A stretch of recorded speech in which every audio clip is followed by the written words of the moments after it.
go to Clyde on this.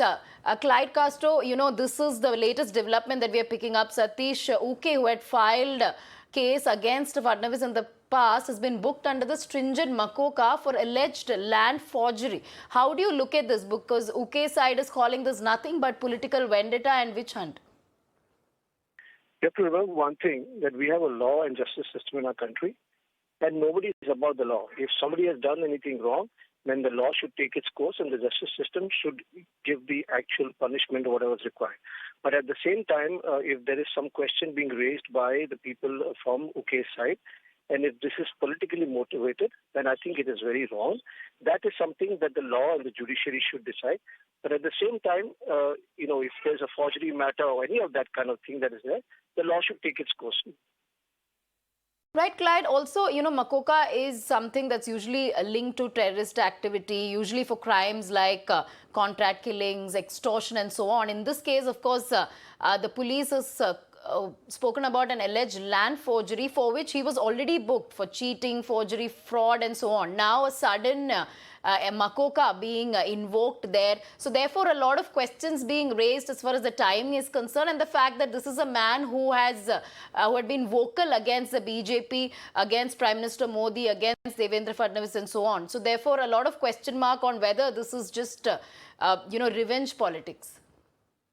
Well, if you look at it from what is happening around the country, I mean, revenge politics or use of the central agencies, well, questions will be raised.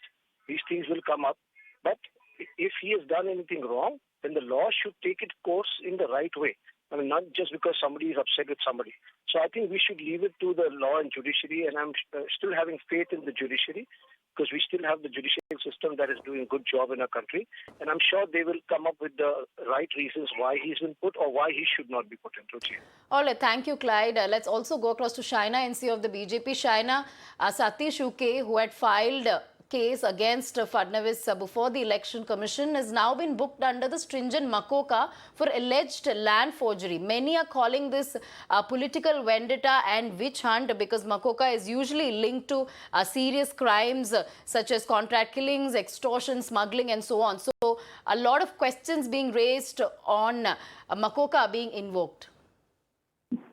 I don't think you can correlate the two. Please understand that law must take its course. This is not any kind of power play. If at all, if there is a complainant who has been booked under various provisions because of forgery and this land kind of scam which we have seen, I think that law is only taking its course. Please don't try and correlate and say, oh, because somebody did this, you need to do that. I mean, when is Mcoca used? It is used if there is absolute proof that there has been misuse of power, and in this lawyer's case, it is clearly seen. I don't think it is for you or me or anyone to sit on judgment, and please do not correlate this to the Deputy Chief Minister in any which way, because if there are stringent laws which are being slapped, they are being done on merit. Right, Shaina. Also, Ukey is someone who's known for being vocal against the BJP. He's filed complaints in the past as well. So therefore, there has been questions raised by the opposition about how investigation agencies are once again being misused by the BJP. No, that is not true. I completely take offense to that because every time law takes its course, you say that, this is vendetta or this is BJP at play. I mean, please do understand there are processes. Nobody can bypass it. Nobody needs to be insulated or nobody needs to be convicted or judged on based on evidence. And that evidence in a court of law, and obviously when there are such serious allegations, it is substantiated with proof to suggest so. All right, you're saying this is law taking its course. So thank you, Shaina, for joining us with your thoughts.